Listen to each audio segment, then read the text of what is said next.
All right. There Go ahead, are Stephen. three. Yeah, Sharat, there, if you hover over your image where it says host 500, under it.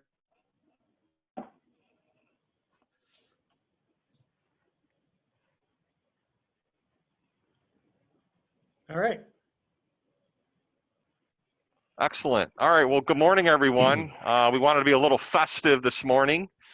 Today being the last day of the Connects conference, hopefully you're getting a lot of value and insight and information as you set forth. Your voice. You cut out, Chris. We cut out. All right. Can you hear me now? Yes. Yes, we can. All right. Sorry about that. Good morning, everyone. Just wanted to be a little festive for you today. A lot of value and insight with the technology tool that we're going to show you with Stephen, Sharat, and Khaled. My name's Chris Yeah, you Hinks. keep cutting out. Chris, we're losing you. All right. Khaled, you want to take it from here? Go ahead. Okay, sure, no problem. I know you've got some connection issue. Good morning, everyone, and thank you for joining us.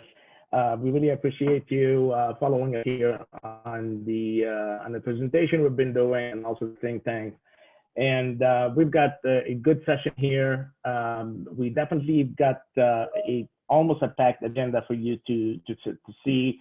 You know, we're going to do a presentation for you on what Polarion is, and this is this topic. As we started, it's not about CSA. I know you've been hearing a lot about CSA, and you're probably tired of it.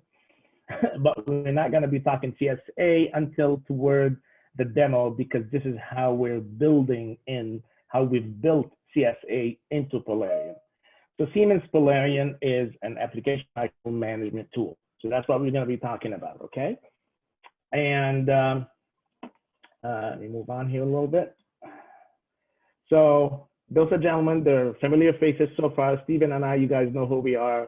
Sharat, he's the guy behind the scene. That's the guy who does really all the smart decision, the smart techie, the smart businessman. So he does a lot of things behind the scene, and he's going to walk us through Polarion. Now, the guy on the right hand, Chris, who can't really talk, who's got a connection issue, he is the man, the best marketing director you could ever have in the industry.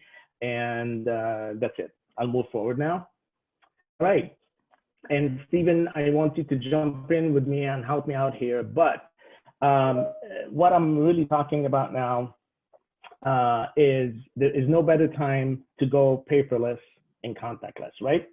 Hopefully you're all safe and sound at your home. And obviously a lot of people, they call you, hey, I need this thing approved. I need this thing signed. How are you going to send it to me, right?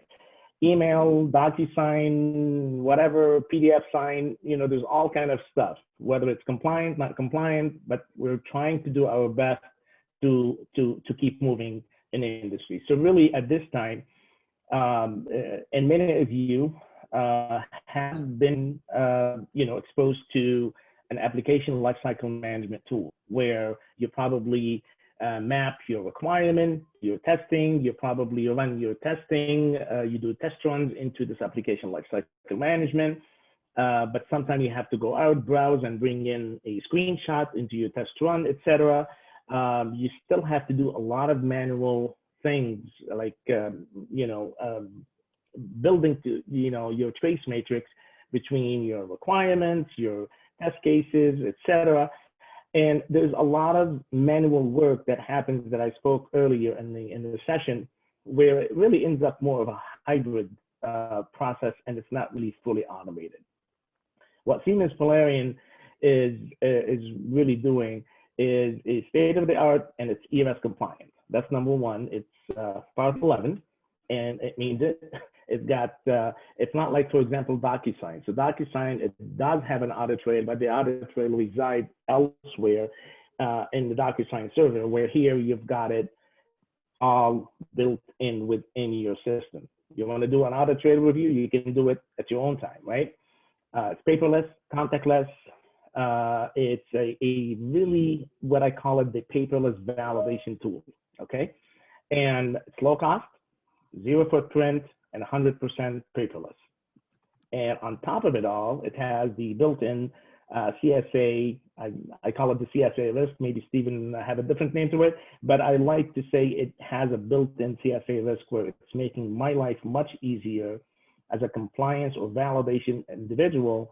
So that helps me really define and determine my testing strategy. Yeah, absolutely. Even though the default configuration includes a CSA-based risk assessment, both at the overall risk assessment level and at the functional risk assessment level, Polarion can be configured for more of a traditional CSB where you evaluate business criticality. But the key here is that risk is based in true risk, not just the risk that we've always followed where some things are risky and some things are even more risky. Right. So again, why are we doing, paperless? The picture says it all, right? Paper-based validation, it gives me the example. A company with more than 2 sites and 20 GXP software is estimated to be burning at least $100,000 per year. And those are not just superficial numbers. Those are real numbers. And you all know this. If you've experienced that, how much paper we save on archives, et cetera, et cetera. So these issues, it's not just the space for where you store your papers, right? It's the traceability issue. It's time consuming, lots of error. You're not able to use artifacts, right? Today, you put away a validation package when the system goes live. Well, guess what happened? You put it away. Now you got to start over when you start a new project, or you go and copy and paste, and you probably go to an old template or old format that eventually it ends up, oh my God, I'm using the wrong template, right? Whereas now you have a system that have the latest and the greatest, for example, for any template. Let's take an example, like URS. Sometimes URS's template gets modified, but you're not notified. Well, how would you know that you're actually completing the right format, the right version of the format? So again, this is where a system like Polarion can actually help. Visibility into validation of similar systems. Now, again, if you don't have an electronic system where you're able to navigate through all your projects and see what each project is at, you don't have that visibility. You're in the middle of a project and you get an inspection. You want to be able to collect whatever you have, and now you've got systems that are in progress, systems that are completed. It just makes it really a chaotic environment. And I know we've been dealing with it for many years, but it doesn't mean that we got used to it. It's the right thing to do. There are better ways of doing things. Slow and offline email document review cycle. Just imagine you're getting a URS on a Friday at 4:30 p.m. Yeah, when are you going to review that? And they tell you, yeah, I need it right now. Well, you're not going to get it right now, right? Now, that's beside the process on the culture. Now we've got the issue that you're going home for that day. And guess what? You're not getting it till Monday. So again, it's those things that our life can be much easier and much straightforward when we automate. And again, I'm not going to go through all this because I really want to get to the meat of this topic. You want to take this one on, Stephen? You there? Can you hear me? Oh, no. Sorry. Yep. I was on mute. So when we look at validation pain points, it tends to be common across industry. We're all feeling the same things. We're handling SDLC management in a siloed approach. Some people are using HP ALM, they're using it for the testing and defect management. Others are still doing paper-based testing. Documentum, Viva, that type of thing to manage the protocols and the requirements documents. Jira to build your requirements. ServiceNow for your change controls, for your problem reports.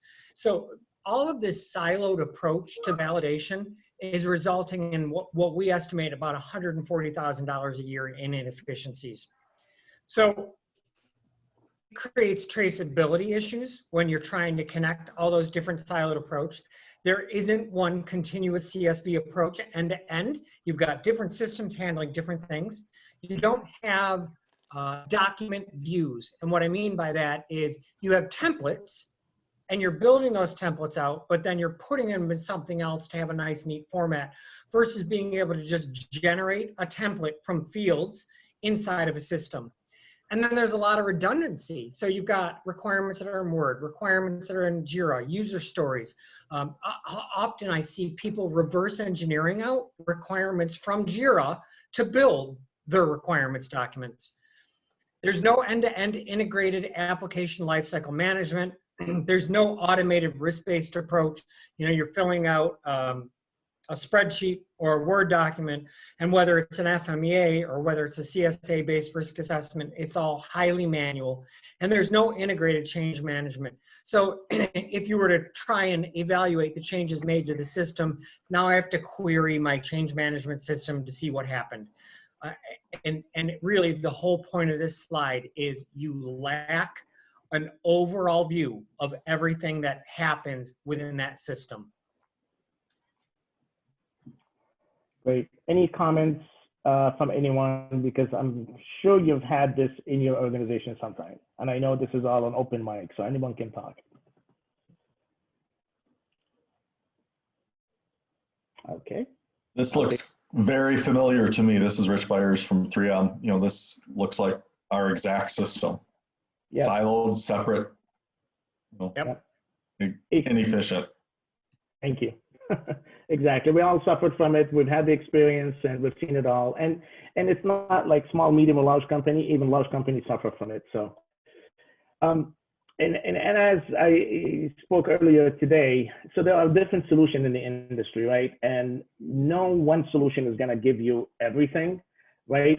However, we kind of really collected some product feature that is really specifically for us in the computer system validation / CSA space, right? We need certain things at our fingertips. We need it to be available. This is kind of really a comparison of a matrix of between multiple systems. So, you know, HPALM, many of you are probably aware of it because that's what you have in your organization. You bought it years ago. You customized the heck out of it. You have the electronic signature as a plugin, and it's not built in. You know, so there are, you know, different systems. Jira, most of you probably are using Jira. Solution Manager, not so many people have heard about it. It's from SAP. However, you know, what are the important product features for me, you know, in the validation industry? I'm talking about requirement management, esignature and audit trail. It's important for me, right? Testing functionality, test cases, test runs, automatic defects creation, defect management and functionality, automatic calculation of your DXP applicability. So when you're talking about your risk, you don't want to guess what risk it is. You have it built in. You know, we've been talking about CSA and how you determine direct and indirect, right? And how you come up with the right assessment for that specific functionality. This is all built into it, right? And I guarantee you no other systems really have built that into it, just like we build it. And this is a template. And just to step back a little bit. So Siemens, so Polarion is a Siemens product. However, Compliance Group built in the CSA template, and we're actually partnering with Siemens to actually push that to the market because it's just a streamlined process built in an electronic tool. I mean, honestly, it's just the best of both worlds. And you might hear me sound really passionate about it. I'm not a sales guy. I just love easy things. I love to get, and I don't want to say I want to get the shortcut, but I just like things to be simple. Why am I complicating my life, right? There's document management functionality, routing, approval, storage. So you don't really need now to sign, scan, and then upload it in the DMS system. Have it right here. Anything regarding validation should reside in this system, right? By the way, I know we're talking CSV, CSA. However, the main use of the system is design control. So for those of you who worked in manufacturing and deal with product validation and design control, please keep it in the back of your mind because that's really the ultimate use of it. Automated, yes. David has his hand raised. David, go ahead. Oh, David. Oh, thank you. Could you or will you talk a little bit about the automatic calculation of GXP applicability? Sure. Stephen? You're on mute. There. So what we do within Polarion is we have a number of questions that are, you think about your traditional GXP assessment. You're still going to do an assessment, but you're going to answer those questions in Polarion, and it's going to calculate out whether or not it's GXP applicable based on your responses. And then there's still an overall or high-level risk assessment where you're going to go through your system and its potential impact, say, and it's going to prompt you with some questions, and it's going to prompt you for the type of system. Is it configured? Is it custom? Is it out of the box? And it's going to give you an overall risk level. So David, if you go back a lot of electronic assessment. Yeah, just I wanted to.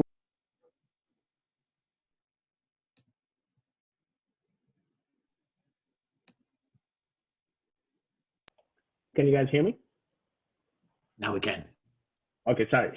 So think about it in many organizations today, and we've seen it all, where they have a spreadsheet, right, to really do all the calculation, but they have to validate that spreadsheet in order to really get that result.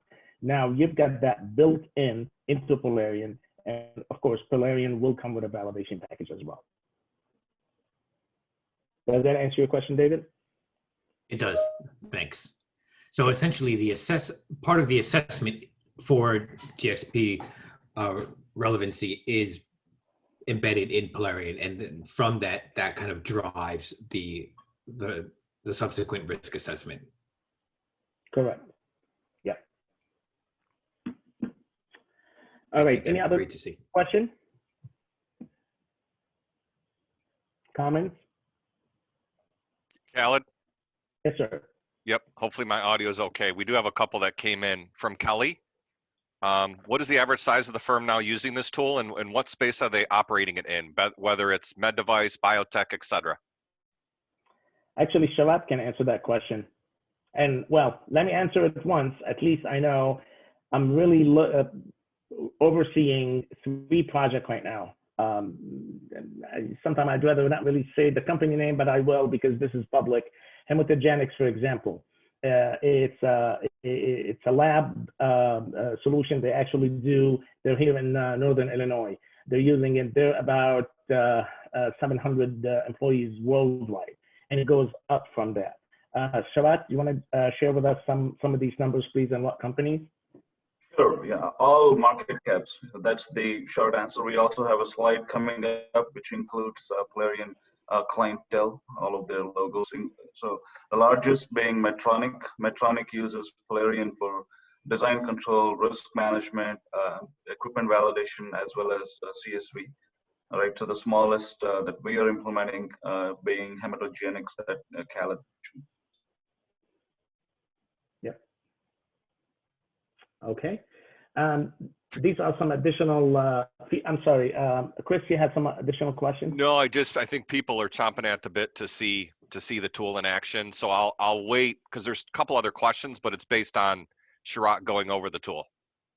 Makes sense. Makes sense. Okay. You know what? I think we've really talked through all this. I'm not going to repeat it all because I really want to get you to what's the most important is to see the demo, and then we'll take questions after that. Sharat or Stephen, you want to speak to this at all? I really don't want to make it more of a presentation thing. I want to make it more of a action. Sure. Can you take this one? Sure, yeah. So, I mean, a lot of our clients, they start with CSV, but then it's easy to expand into other validations, right? Equipment validation. Like Khaled mentioned, the design control is a core use case for the tool as well. And there are also agile safe template, especially being used for software as a medical device. So all of these are pre-configured and readily available, and they have been fully validated as well with executed validation packages. And compliance group has a lot of experience in validating this. We can do very quick deployments of Polarion, getting it up and running, configured and validated at your facility in a month.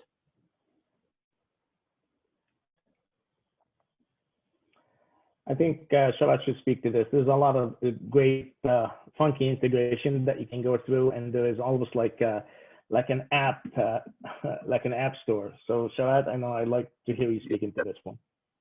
Yeah, so Polarion is like an ecosystem, right? So not many systems have this, but Polarion has an extensions portal. It's just like an app store, right? So people can log in, and there are tons of integrations that are readily available. A lot of these are free, and some are paid as well. So if you are implementing the solution for a use case, and our clients have all kinds of integrations that are required. One client has an integration required for Agile PLM. So all of those, so the clients don't need to reinvent the wheel. So those are readily available. So that is what this is. Sharat, can you speak a little bit to the accelerators in terms of deploying Polarion? Because you've got Polarion out of the box, right? And then you've got some accelerator that compliance group had put together. Can you speak to that a little bit, please? Sure, yeah, it's on the next slide, Khaled, if you can go to that. This is the, no, this is the sample list. Yeah. Yes, okay, then we'll go back to that one. All right, go ahead. So in addition to the ready to deploy workflows, right, Polarion, whether it's CSV or equipment validation, we also provide a fully executed validation package. That is the accelerator number 2 that you see there. And then the third thing, which a lot of our clients take advantage of, is an accelerator called validation packages. So compliance groups' experience is primarily in validation. Our folks have validated many hundreds of systems over the past 15 years. So we have created validation packages for most of those systems, right? So what we do is, in addition to creating the workflow, we also upload executed and in a lot of cases template validation packages that the clients can use to get a head start, right? If they're deploying, let's say, CAMSTAR as a new implementation, then we know what a CAMSTAR implementation, a typical CAMSTAR implementation looks like. So we upload CAMSTAR requirements, test cases, all of those into the tool when we deploy the tool, so that they have a head start. So that's the idea. And the last accelerator is we offer affordable services, and we host it on a SOC 2 Type 2 certified cloud as well. Great. So I know there was a question. I can't remember if it was David or Dave or somebody else, but he was sorry. He was really of all of these companies that have developed, but of course, this is not, they're not our client, they're not all of compliance group. There are a bunch here that are compliance group, but then again, these are the type of companies that implement Polarion. Okay.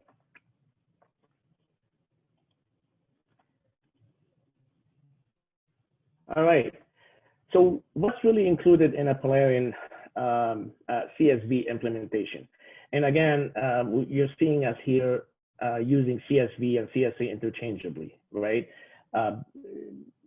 Because the culture is, all organizations are still really focusing on CSV, so that's why we're talking CSV. But what I want you to understand, if your organization is not ready for a CSA, to implement CSA, we are implementing CSV as well. So we've got that flexibility in the system, right? What's included in implementation? Industry-leading ALM functionality, the functionalities that we've talked about from beginning to end so far, right? Full CSV workflow, configured, risk-based, CSV, CSA, they all can be built in. And also, don't forget, design control in the back of your mind. Native Part 11. Many tools today do not have the electronic signature, the audit trail built into it. They rely on third-party plugin, etc., in order to be part of it, whereas Polarion offer that. SOC 2 Type 2 certified hosting, we're doing it through us. Compliance group is SOC 2, and I think Shola just spoke to it. End-to-end CSV template that will help you to really implement faster. automation and analytics, tons of automation and reports. I know there was a question, I think from Kelly, about cadences. Does it give those reports? The answer is yes.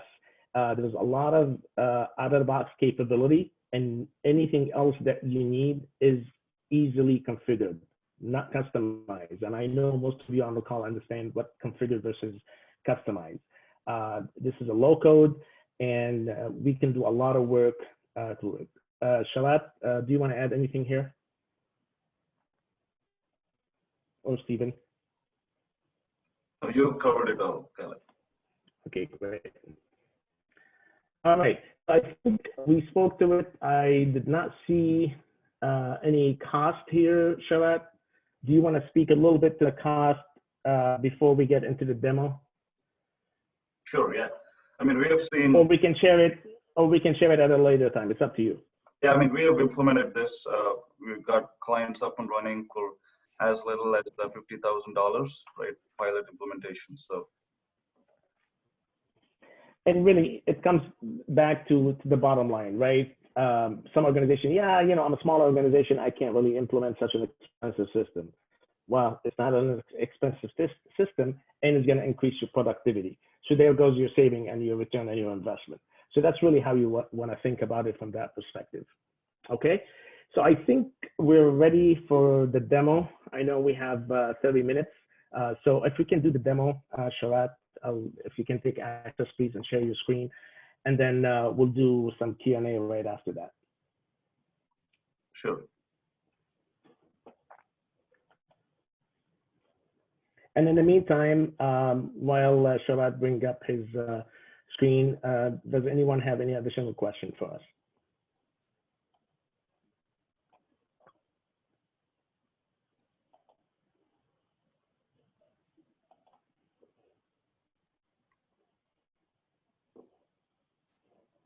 Okay, can you all see my screen? Yes. Perfect, okay. So I will try to cover as much as possible in this demo, and if there is anything else that I mean, we typically take at least an hour for the full demo, right? So if there is any other functionality that I cannot go through in the limited time, please feel free to ping us. We'll schedule a separate demo, a detailed demo, right? So when you log in, first of all, in the interest of time, I haven't shown you the login, right? The login screen, but it integrates with your Okta, your Active Directory. So you use your Windows ID and password to log into the system, right? Just like other GXP systems.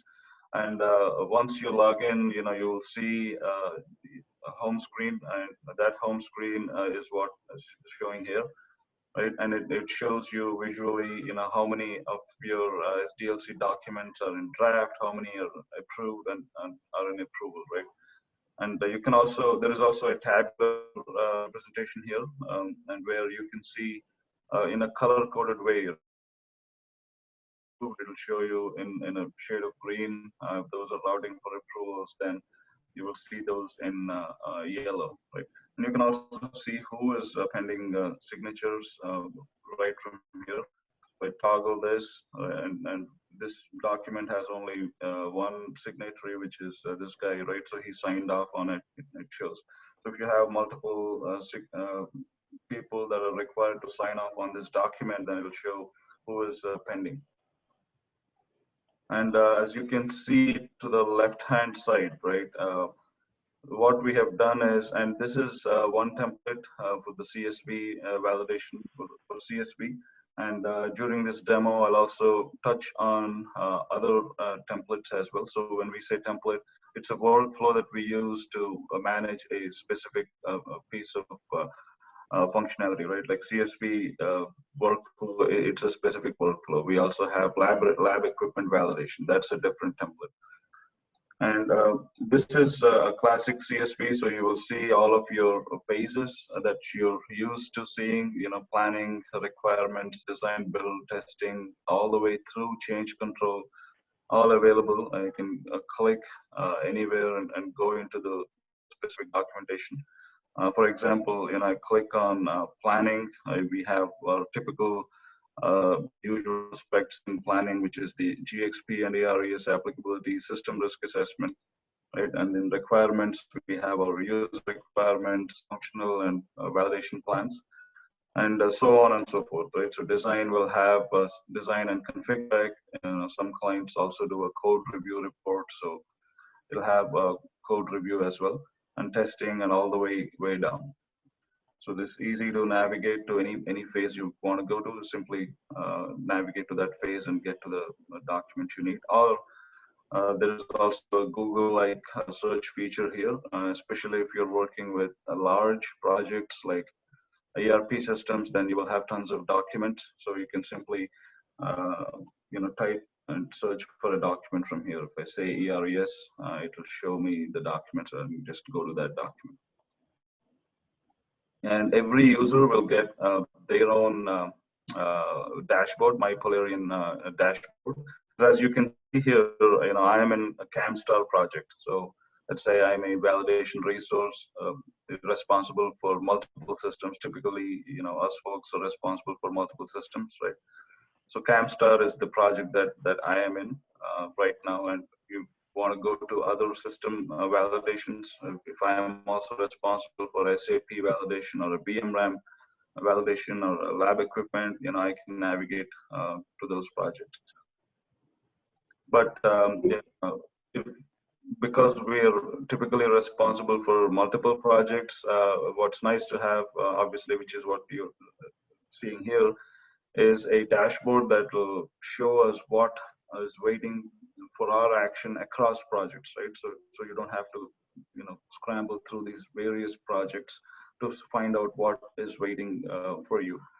So you go to any project in your My Polarion dashboard, it will show you all of the things that you're responsible for. For example,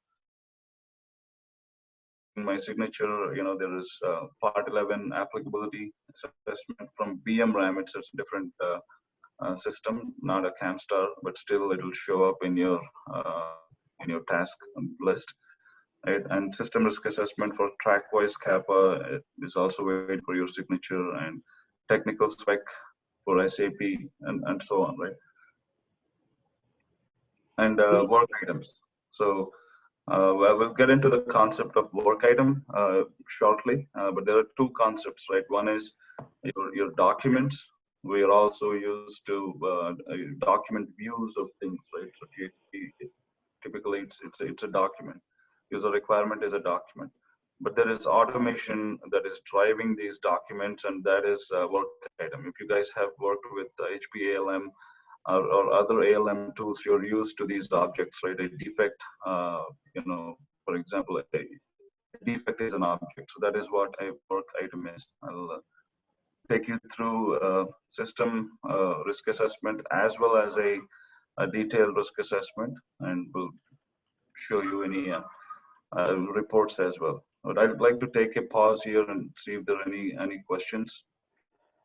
Yes, there is, Sharat. Actually, there's a couple of questions that came in from Shannon. Does your system support living documents such as RS and FD, or are they specific? No, it supports live documents. For example, in requirement space, right? We have user requirement spec. If I click here, this is a living document, regardless of what release your requirements are added in. It maintains all of those in one document. So it's not release specific. Shannon, does that answer your question? Yes, thank you. You're welcome. And I have another question from Ronnie. If you implement the system, do you typically migrate existing validation documents in, or do you start with new projects? No, we migrate documents. That's a good question. We do migrate documents, at least.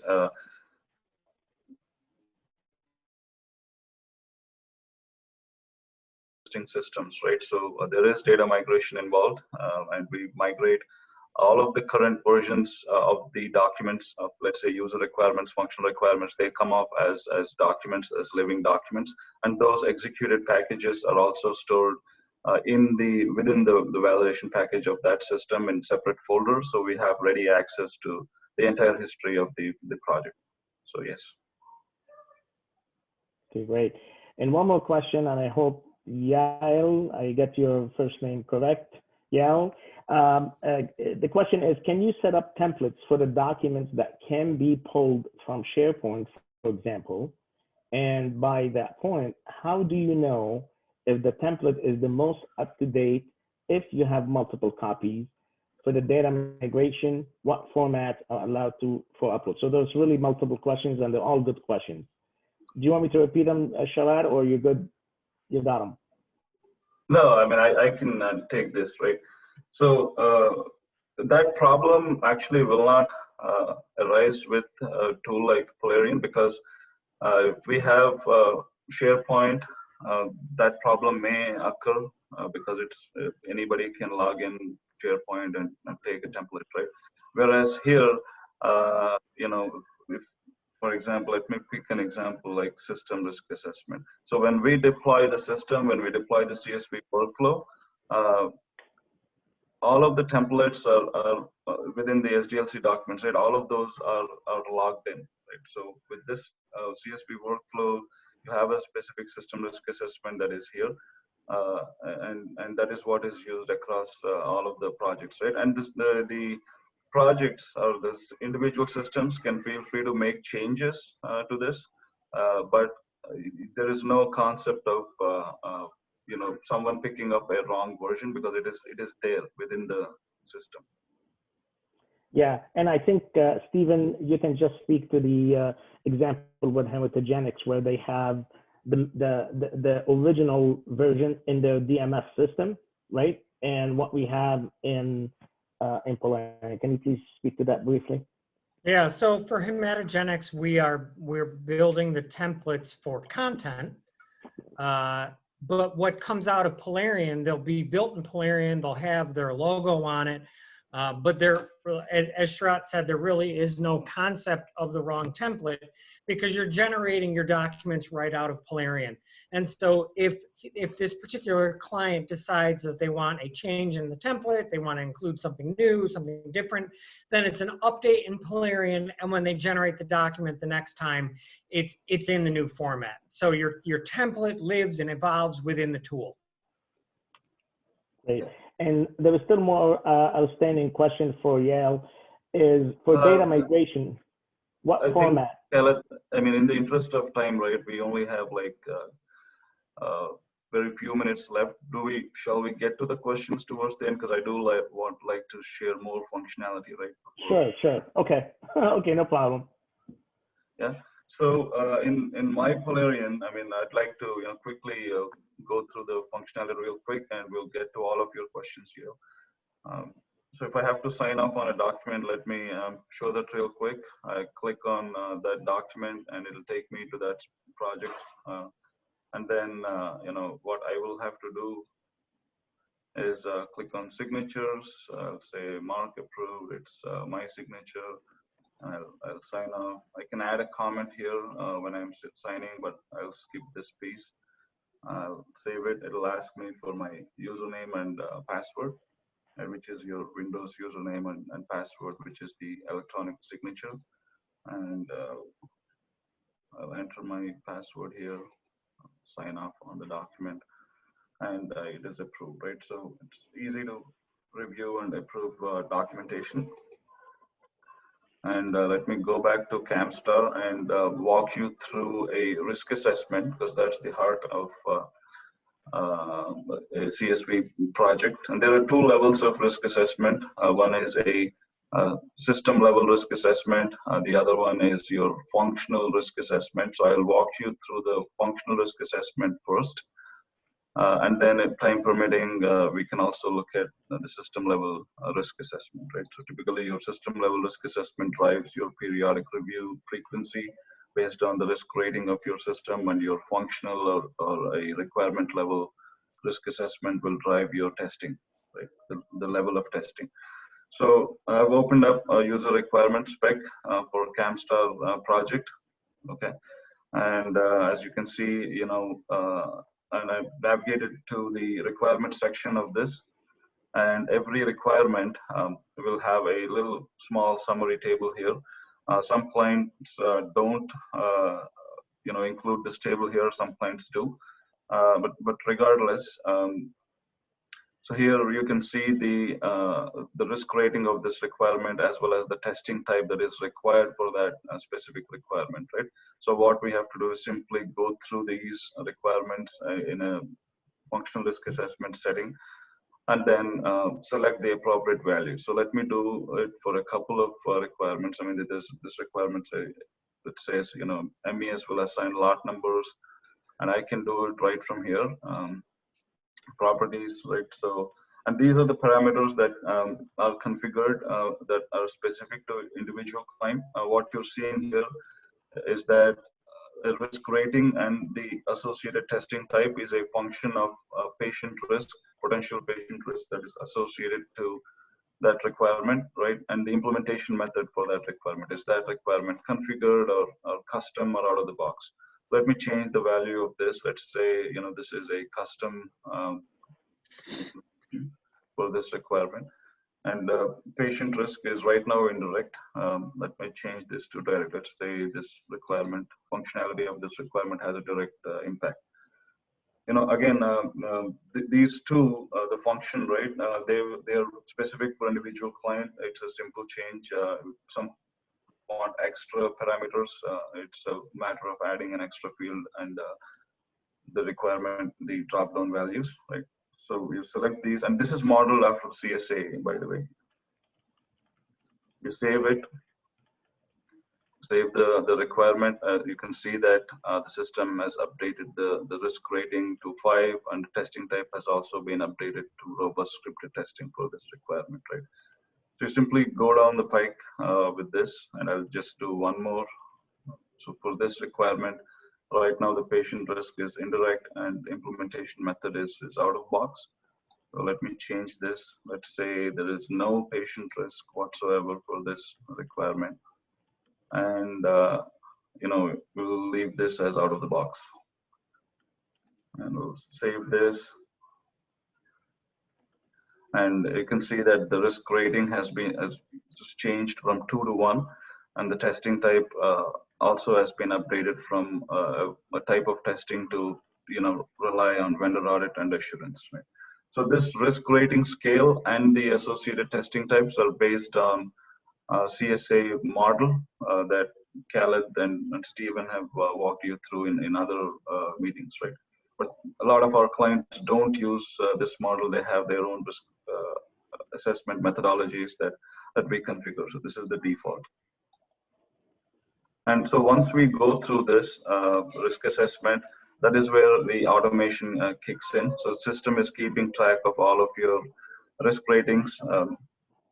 And there are many out-of-the-box reports, and all of these reports come standard with the implementation, right? So if you click on risk rating statistics, once you're done with it, the system will show you the risk profile, right? So how many of your requirements are 1, 2, 3, 4, 5. It will show you that. And also there is a detailed report available as well, which is risk-based test strategy report.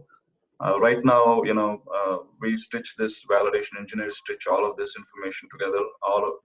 After going through the risk assessment process, we put this together and include it in our test plan or qualification protocol, right?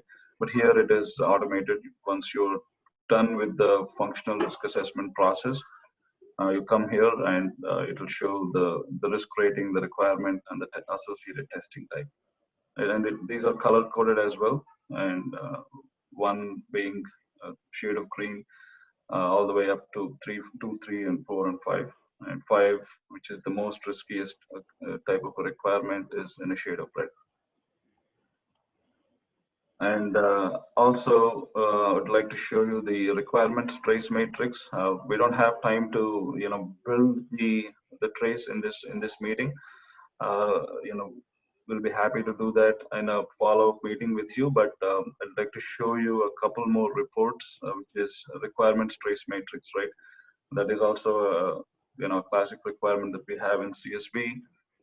So it will show you all of your, the user requirements, design specs, and the associated test cases, right? And you can go, if you click on these, you can go to those individual artifacts as well. For example, if I click on this requirement, it'll take me to that work item, to that specific requirement. If I have to change something, I can do that from here. Okay. And another flavor of trace matrix is, some clients would like to see the test coverage status as well for these requirements. So you can see a test coverage status, whether it's a requirement is a passed or failed, right, or blocked. So that information is also available here. And then another popular report is defect trace matrix, right? So we'd like to see which requirements have resulted in defects, and that information is available in this report. And if your system went through multiple releases, and if you would like to see, which release encountered, what defects, then you can filter by a release. Right now, it's showing release 1, right? So I can change this. Let's say I'd like to see the defect trace matrix for release 3, let's say release 4 and 5 combined. I'll select apply, and it'll show me the requirements, all of the requirements that were impacted in release 4 and 5 and their associated defect status, right? So if a requirement does not have a defect, it'll show up, it is shaded in green, and you can see that, there are 3 requirements that have defects. Those are shaded in red. Okay. And another report that a lot of our clients use, it's an angry looking report, but it's used very often is change control aging report. When we use paper-based change request control process, a lot of our change requests just sit there and age. So, the system is keeping track here, and you can go as a manager if you log in, right? You can see which requirements or which change requests are aging, and it is also color coded as well. Hey, Sharat, just for the sake of time, I know we're 10 minutes away, and I think there's just a few questions from folks. I think there's really a lot to show. So really my recommendation here for any of you folks on the phone, if you have interest, will definitely let us know. And then I always recommend that when we demo this, we demo it to the organization, right? So IT, quality, validation, decision makers, let them see really what it is. So they look at it from a productivity perspective and also from a return on investment. So it's really important to get a group of, within your organization to attend this demo to see the value of it. So that's what I recommend for now. Is that okay with you, Shahad? I just want to move on because we have a couple of questions that folks really need answers to. Okay? Yeah, sure. Just one thing I'd like to show. You just love this, don't you? I know you're going to show this, the impact analysis. Yeah, impact analysis. I mean, we spend a lot of time, or we don't in many cases. We don't do a proper impact analysis. So that is really automated here. If you know which requirement you have to change, for example, you punch it in, it'll show you the entire chain, right? So what technical specs it's impacting, what design specs, so on and so forth. Yeah, we can take questions,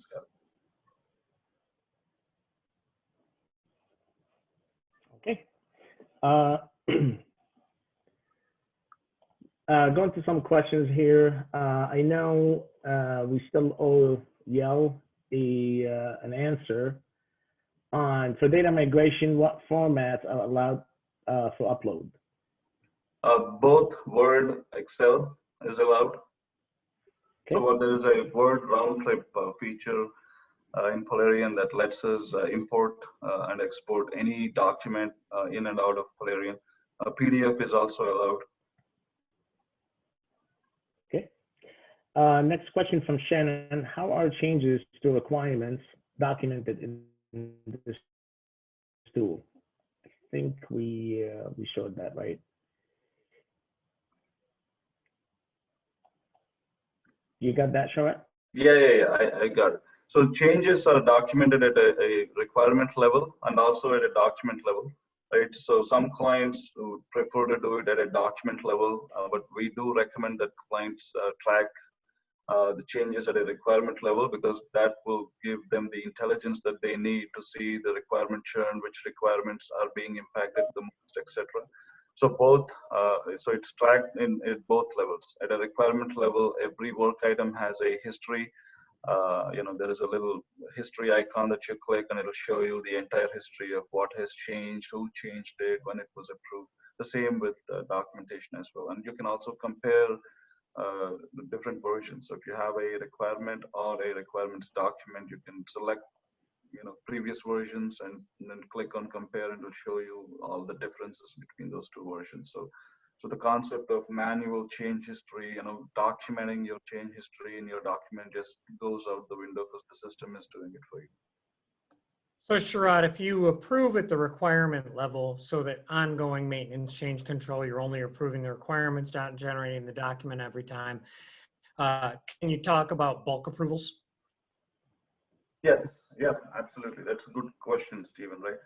So requirements can also be approved at a bulk level. So when you go into the work item view, you can select as many requirements as you want. And there's also a filter by release, right? So if let's say you're adding, creating a new release, release 6, and you're adding 20 requirements. So you only select those 20 requirements and approve all at once instead of going in and approving every requirement.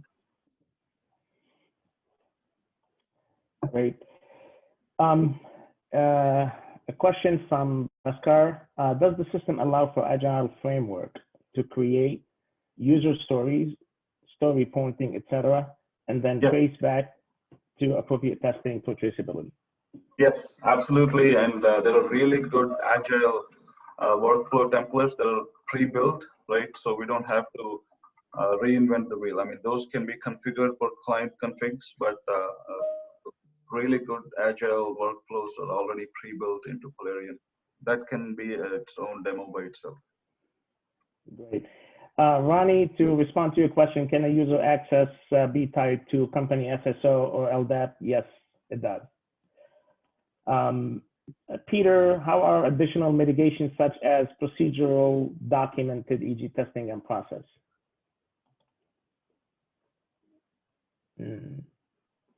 Anyone? How are additional mitigation such as procedural documented? You guys get the question? Yeah, I got it. Yes. So in risk assessment, there is also the concept of mitigations, right? Some clients don't do it and some clients do.